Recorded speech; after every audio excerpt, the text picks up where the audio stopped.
The second question was the pressure to succeed, and the fact that it's such a pressure that it makes it harder to be involved in your neighbourhood, in your community, in something. That was actually one of the problems of the Celtic Tiger in Ireland. We were doing so well, we were so prosperous, and we had such a boom time that everybody wanted to get on that and get a higher and higher salary. Nobody wanted to volunteer. Local organisations that used to have volunteers were finding that if they wanted anybody, they would have to pay them, and pay them increasingly, etc. And when the economy in Ireland went downhill very fast, and in fact we had to be bailed out by Europe, we changed back to the old ways. And now we see people are more neighbourly, and they're again coming back to this Irish word that I made reference to when I spoke on Sunday at the Mandela speech. There's an Irish word, mehel, which comes from the fact that we have a rural agricultural background. And I used to see farmers when I was a child going out on calls with my father who was a doctor. I'd see the one tractor and all the workers in a field, and the women would bring the bread and the jam and the tea, and they would do that field, and then they go to the next field or fields, and if that neighbour was sick, that field would be done, because that was the spirit of mehel. And it's very similar to Ubuntu, very similar. Now I see in the town near me, in the west of Ireland, I see it in places that I know very well, much more neighbourliness, much more volunteering, much more spirit of mehel. So, in a way, one of the problems of being caught up in a financial success is it can become a selfish time, and I think that has to be countered. To be a citizen is, under the Universal Declaration of Human Rights, Article 29 says everyone owes duties to the community, without which you don't reach the full expression of your personality. But your Constitution, as I quoted, says, it says it beautifully, not the sort of way I'm saying it now, that A, citizens have the rights of citizens, and B, citizens have the responsibilities and duties. So I think, again, it's partly a matter of education. It's for schools like this to inculcate in business students. It's not just your own personal success. You owe it to the community because you are a citizen of this country. It's a matter of inculcating that. Now, the one thing is that this is a business school. And the one thing that you're very particular about, and I've been told by Jonathan, is that we have to finish in exactly 6 minutes. So I know there's a lot of food for thought, and can you just ask the specific question? I'll just take 2 more questions. You've got to make an exception for some elders. I'm going to give the elder the chance, and then I'm going to give the youngest one in this place because you have to speak about stuff, and you at the back. 3, and then that's the question. The elder starts. Okay, my name is Yvonne, and I've got a question. Oh, okay, the elder's taking over from the back. And because of Mom Emma's sole daughter, so I can't just start with the question, Jay. I have to start with gratitude to Mom Mary and Mom Emma, and today for this great afternoon of awakening and wisdom. But my question is, just looking at Mom Emma and Mom Mary, there is so much courage and strength and gusto against all odds, which makes me wish to know who their mothers were and who their parents. Is there anything that as mothers and as parents today we're not doing, or we are doing, that is not giving either ourselves or our children that very energy with the J said, with something that happened with or without a budget, with or without a master's, without a cell phone or a Twitter or a Facebook? What is it? John? Mary, you said that there's not enough concerted citizen action. And I've been bursting to share this, and thank you, Jay, for allowing an exception to the youth rule. I'm a social worker, been working in the Wonderland Wild Coast for the last 7 years, and it was in 2007, and I've told you this already, but you came and gave a talk and you explained Eleanor Roosevelt's marvelous quote. And I took it to heart. And over the last 7 years, that community, I've been able to help them understand what the Bill of Rights means, not just in terms of paper, but in terms of lived experience, thanks to people like Emma Mashanini who embody it, who are taking responsibility. And that community has successfully managed to get the mining revoked without even going to court. And it brings to mind the issue that really affects Johannesburg and the world, which is about mineral rights. Now, mineral rights belong to government, so we're told, but human rights belong to people. I wanted you to comment one further step. Unfortunately, there's also a sense which maybe we think that human rights belong to lawyers as well. And I think there's a place for us to expand that notion of where rights belong, because they're not essentially about adversarialism. It's about relational processes. And your advice to me 7 years ago was key to our success. So thank you very much. The lady at the back, please. I wanted to ask, well, not ask a question, but make a point in regards to why the women today have not organized. I think, okay, I didn't live under apartheid, so I don't know what it was, but I think one can say that you people at least you knew what your enemy was. It was the government. It was a set target. Versus in today's society, where you have so many different adversaries that are coming at you from so many different angles. Now, granted, organizing is one way to do it.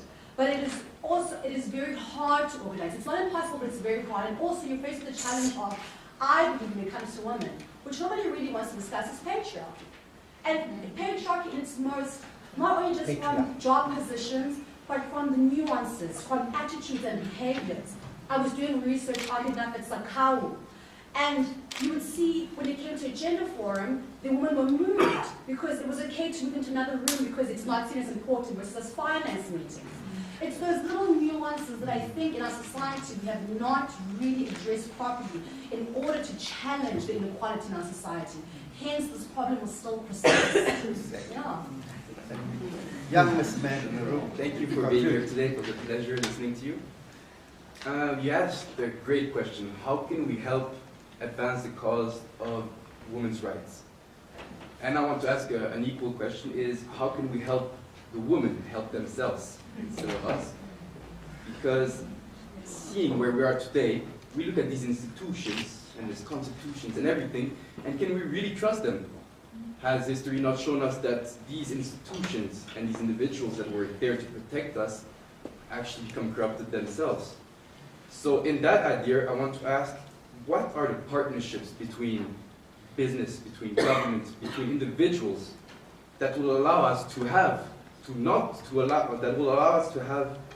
a government that doesn't want to quiet these issues, or that will allow us to heal the anger and the hate of someone who rapes a woman?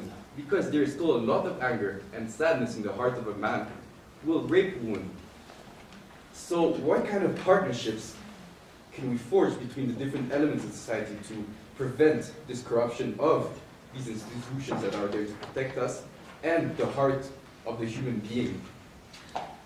Well, that requires a seminar all on its own. Out of time. So I think I really have to give two extraordinary guests that we have the last word on these issues before we wind up. We can continue post, Mary has to catch a flight, so I have to end, and we have to abide by time. One of the things that we need to win the rights in practice that we have in our constitution on paper, because paper accepts anything that's written on it, is discipline. And time is discipline. So Mary and Emma. The question at the back about our parents, how our parents manage. During our time, every child was your child, and every parent was your parent. Anybody could call you to order and you will just comply. It's not so today, and we would love it to be like that, that you cannot do anything wrong in front of a person who is your parents' age and so forth. That is very important. Yeah. Mary? I think maybe the two questions from this side. I was very interested in the question of it being more difficult because it's more diffuse, the difficulties, and you don't quite know who the enemy, and it actually is a strong patriarchal society. I think that is something that really has to be addressed. It has to be addressed at every level, and it particularly has to be addressed in young girls themselves. I say that because I grew up in a patriarchal society in the west of Ireland. Fortunately, my two parents were both doctors, treated me the same way as my four brothers. I had two brothers older than me and two brothers younger than me, which was why I was interested in human rights and equality. But around me, I could see the patriarchal society. And it was there in everything. And even my father would come home from a delivery of birth in one of the poor homes, and he would say to my mother, also a doctor, in frustration, he would say, "I heard that again. The question, is it a boy or a child?" Just that difference. Is it a boy or a child? And girls know from the beginning somehow that their place is more limited, that their role is more specific, that, as you say, there's even pressure to get them back now. In the Irish Constitution, there was a phrase that said, "The place of the woman is in the home." So, this we have to address, and it's not so easy. And I do think that organising helps. I really do. And organising for you is much easier now, because you do have the social media. You have the capacity to, link with others in a way that can mean that you can really, make a difference, make your voices heard, insist, take up specific acts, and actually challenge them. It's a very good thing to do, and it works, as Maima very rightly said. I also think, despite I can't answer all of your question is a good one about, first of all, you're right that there's a great lack of trust in institutions now. Not just here in South Africa, lack of trust in a parliament, or it's also true globally with the United Nations. It doesn't seem to be working properly. The wider regional organisations, whether it's African Union or whatever, they seem to be very ineffective. Look at Syria.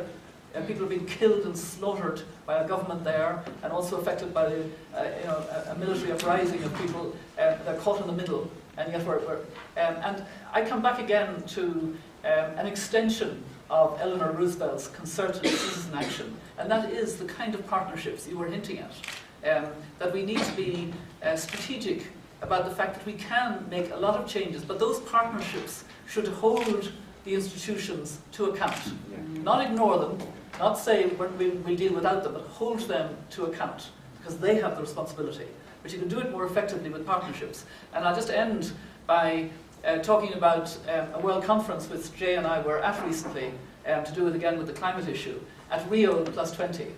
And the conclusion of all of those who gathered, including business leaders and NGOs and Naidoo, who was everywhere in Rio +20, what we were of the view at the end was that the official text was far below what it should have been, that the leaders failed. In fact, the whole text was concluded before the leaders arrived. It was a parody of leadership. It was terrible. But other people felt very energized, and we felt that we need coalitions of the committed, of all kinds, and that's beginning to happen. There's a lot of energy about it. That's both a human rights approach to it, and it's also, I think, the way to organise for effect, but not to ignore the UNFCCC process on climate, or the UN, or whatever, but to insist on them being responsible. I mean, it should be possible to start waking up Russian civilians to the fact that Russia is now supporting a country whose former prime minister says it is a terrorist regime terrorizing its people. Do the people of Russia want to be supporting a regime that's terrorizing its people? I haven't heard that debate coming about, and yet, why not? Why can't we energize in this way and really get a different power structure, and have, if not trust in institutions, be much more effective in holding them to account? Because I think that's really what is necessary. It's been a wonderful conversation because they've been fantastic questions. Yes, they are. And unfortunately, I have to get Mary to the airport.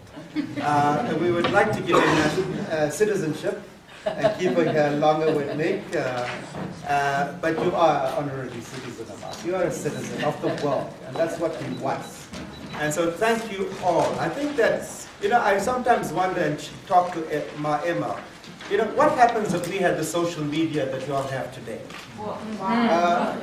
This conversation doesn't have to end here. Mary Robinson is the president of a foundation. It's on the web. She will respond to the questions you will ask her. We are chairing many processes around the climate crisis issue with many of the big organizations. We are setting up a special site where we are going to be interacting with yourselves. Emma is available Okay, she may not give you an SMS back or a tweet back, but she's the most energetic person I've seen. So I think it would be a really interesting debate to come back here to have a further sessions. And so one of the things that we are doing with Jonathan and Nick from the GIBS is you as potential leaders of our country, particularly those in business. Our biggest failures in this country have to do with management and about systems. It's about getting textbooks to the schools, ARVs to the villages and the clinics. You need to have your voice heard. You need to become leaders. You can't be just working for institutions. And I think that next conversation is about that. You know, the issue of the role of business leaders like yourselves in making this country successful, or civil society leaders, it's your generation that is going to solve the great dilemmas that my generation have left with. And this is the type of intergenerational conversation where I think we can build the partnerships that we are talking about. The new narrative that we need of a new world, a new sense of what growth means and what sustainability means. We need to redesign education and health. So there's a tremendous opportunity out there. I look at it and see, I can't get up early enough to want to embrace this conversation. Because there's so many barriers to break now. So please, go out there, let your voices be heard, and break the barriers.